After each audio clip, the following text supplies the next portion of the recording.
Have you ever noticed how some people only show up for you when you're at your lowest? They check in. They offer advice. They say they believe in you. But the moment you start to rise, when your confidence returns, when people start noticing your work, when you begin to shine, they go quiet. Or worse, they turn against you. Suddenly, you're too much. You're not a team player. You're acting different. And it hurts, because these are the same people who once claimed to support you. Why does it feel like your success makes them uncomfortable? Why do they seem to prefer the struggling version of you over the empowered one? If that sounds familiar, you're not imagining things. And you're definitely not alone. We're about to explore the hidden, toxic dynamics of narcissism in the workplace. Why some people only lift you up when you're broken, and why they crumble when you start to rise. So if you've got 15 minutes, take a breath, make yourself a cup of coffee, get comfortable, and let's talk about it together.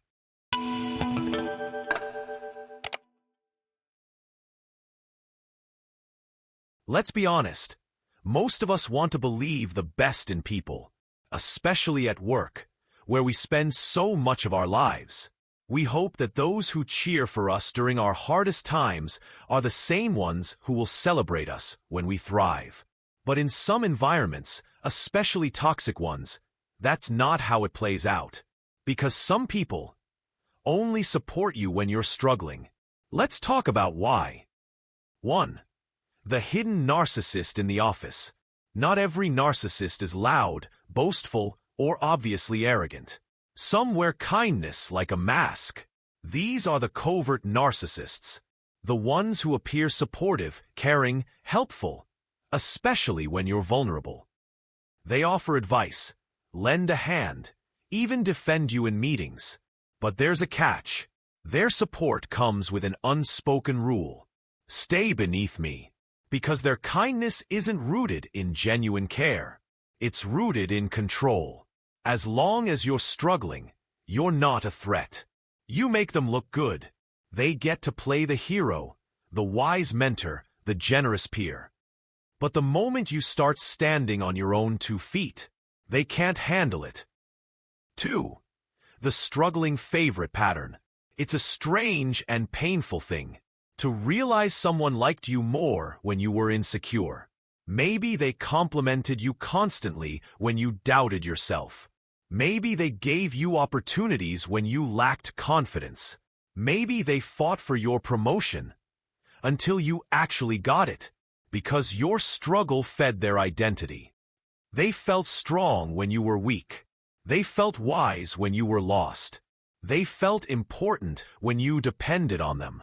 But once you begin to grow, once you start trusting your voice, once others begin to recognize your strengths, that dynamic shifts. Suddenly, you're no longer someone they can help. You're competition, and that terrifies them. 3. Why your growth feels like a threat. At the root of narcissism is deep insecurity. A narcissist doesn't feel safe unless they're at the center, admired, superior, in control. So when you grow, it pokes at their deepest fear. That someone else might shine brighter. That someone else might take the attention, the credit, the validation. Your confidence becomes a mirror they can't stand to look into. It reminds them of what they're lacking, of what they've spent their whole life pretending to be. So instead of celebrating you, they try to shrink you. They minimize your wins. They question your competence. They sow seeds of doubt in the minds of others, all because you're doing better than they expected you to, or maybe better than they ever could. 4. How they sabotage you after you rise. When the narcissist feels threatened, they rarely attack openly. Their tactics are subtle, but cutting. Microaggressions, little jabs in meetings. Well, that's an interesting take. I guess we're doing things differently now. They might roll their eyes, talk over you, or smirk when you speak. Gaslighting. They begin rewriting history. They say, I never said that. Or, you're being sensitive. Or, you only got that opportunity because of me. They make you question your own memory, your abilities, your worth. Social isolation. They whisper behind your back. Form quiet alliances. Exclude you from important conversations. You walk into a room, and the energy shifts cold, silent, heavy. Passive sabotage. They forget to copy you on important emails. They leave you out of planning meetings. They withhold information that makes your job harder. But they do it all under the radar, so that you look like the one who's slipping. And worst of all, they do it with a smile. 5. The emotional cost. All of this takes a toll. You start overthinking everything. You second-guess your instincts. You feel guilty for your own success. You downplay your achievements to avoid being targeted. You wonder, am I imagining this?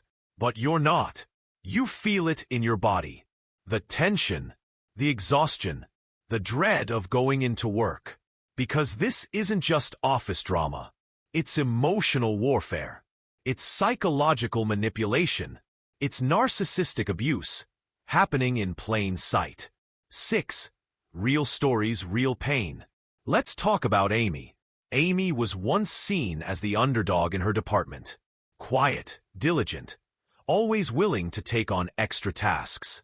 Her manager praised her constantly. You've got so much potential. I believe in you. You're like my little sister here. But once Amy started leading projects and getting noticed by upper management, everything changed. Her manager stopped replying to emails, started publicly questioning her decisions, even told others that Amy was getting arrogant. What happened? Amy grew, and her growth disturbed the power balance. It's a story we hear over and over again. 7. You're not the problem. If this is happening to you, hear this clearly. You are not the problem. You didn't do anything wrong by becoming stronger.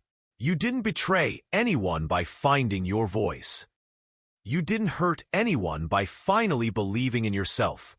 You are not too ambitious. You are not too confident. You are not too much. You are simply becoming who you were always meant to be. And that threatens people who benefit from your smallness. Let that sink in.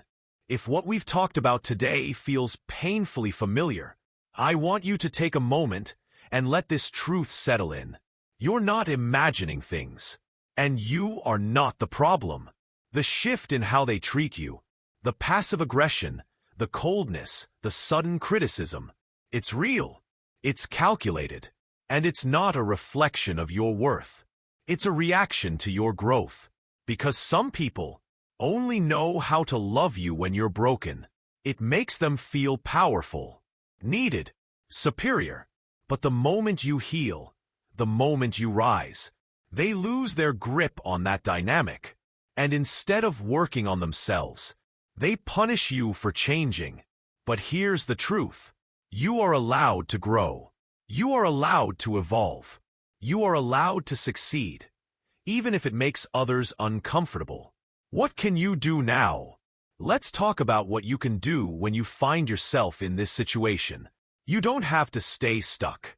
You don't have to stay small. 1. Validate yourself first. Before anything else, believe your own experience. Don't let them gaslight you into silence. If something feels off, it probably is. You don't need their permission to trust your gut. Keep a journal. Write down what happened, when, and how it made you feel. Patterns will become clear. 2. Stop over-explaining. You don't owe anyone a justification for your growth. You don't need to dim your light to make others feel safe. Set boundaries. Not just with them, but within yourself. Stop apologizing for being confident. Stop shrinking to fit into someone else's comfort zone. 3. Protect your energy. If you sense manipulation or sabotage, you don't have to call it out loudly, but you do need to act wisely. Be intentional about what you share, who you trust, and how much access people have to your time and emotions. Not everyone deserves front-row seats to your journey. 4. Find your safe people. There are people out there who will cheer for your success, who will stand by you when you rise. Seek them out, inside or outside your workplace. If they're not in your current circle, that's okay. You can build new ones. One real ally is worth more than a dozen fake supporters. 5. If it becomes too toxic, it's okay to walk away. Sometimes, the healthiest move you can make is to leave. You don't have to stay in a place where your growth is seen as a threat. That's not loyalty, it's self-abandonment. And you deserve better than that. Final words. You don't owe your dimness to anyone. I want to say this again, clearly and from the heart. You don't owe your dimness to anyone who's afraid of your light.